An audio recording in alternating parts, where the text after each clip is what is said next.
We are now inside the Louvre. We passed the line and you go to security, and they didn't check the ticket, but there's a different line for people who already purchased or had reservation, and there's a different ticket if you have to buy your ticket.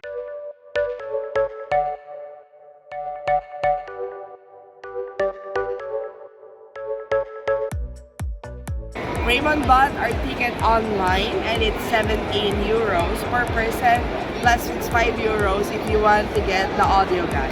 They also offer a guided tour in English, but unfortunately it's all sold out for the day and even for tomorrow, so we have to purchase the guided tour. And our appointment is at 1 p.m. It's 12:30. I'm not sure if they're gonna let us in, but we'll try because it's inside here, it's a little warm.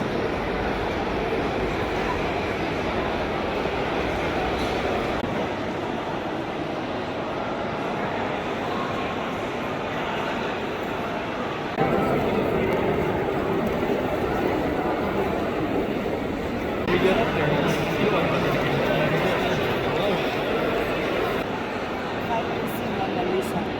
Finally see each other face to face. Time to go. This is huge.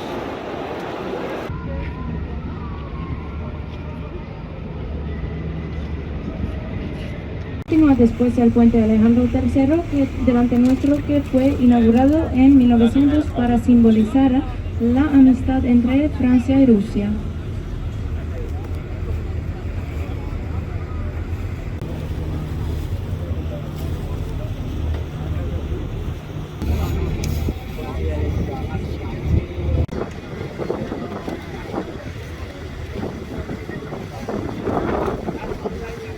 May elevator doon. Eiffel Tower.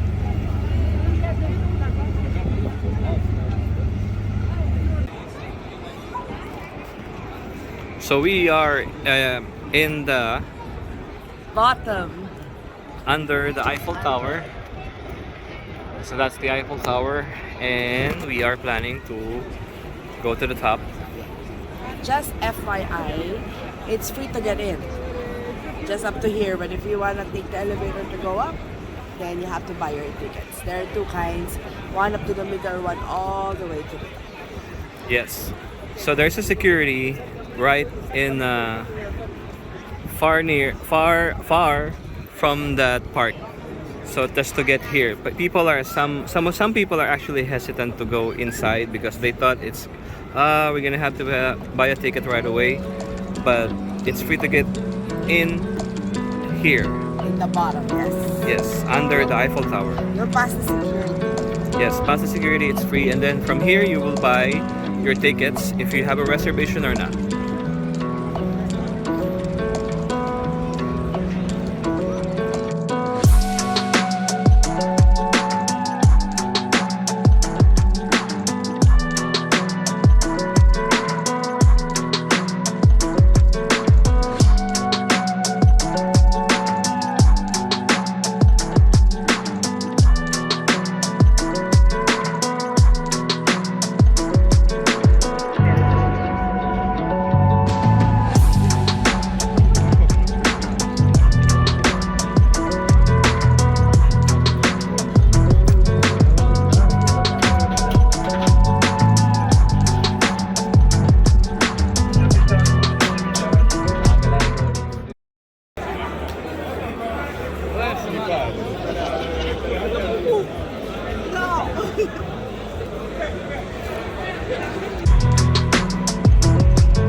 until next time, please don't forget to subscribe and like this video. And if you have any questions, please comment below.